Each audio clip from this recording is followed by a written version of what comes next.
අපි හදන්නේ කරවිල සම්බෝලයකට. මේකට හොඳට හීනියට කපාගත්ත කරවිල ඕනේ. මේක මම ලුණු ඉහලා අවුවේ වෙලා ගත්තා. ඊළඟට අමු මිරිස්, තක්කාලි, ලුණු චූටියට කපලා ගත්තා. ටිකක් වැඩිපුර මම එළවලු එකතු කරන්න ආස නිසා මේවා ටිකක් වැඩිපුර ගත්තා.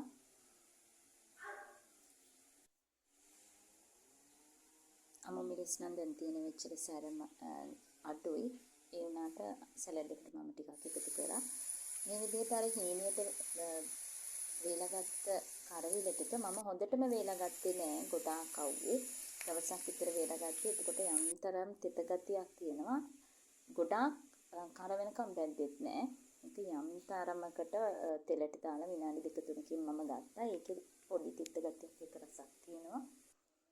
ඊට පස්සේ මම තක්කාලි ලුණු අමිරිස් එකට එකතු කරලා අවසානයේ තමයි කරවිල ටික දැම්මේ. ගොඩාක් අතින් එනුවේ නෑ.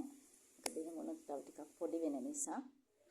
ඊළඟට මම දෙහි යුෂ එකතු කරගත්තා.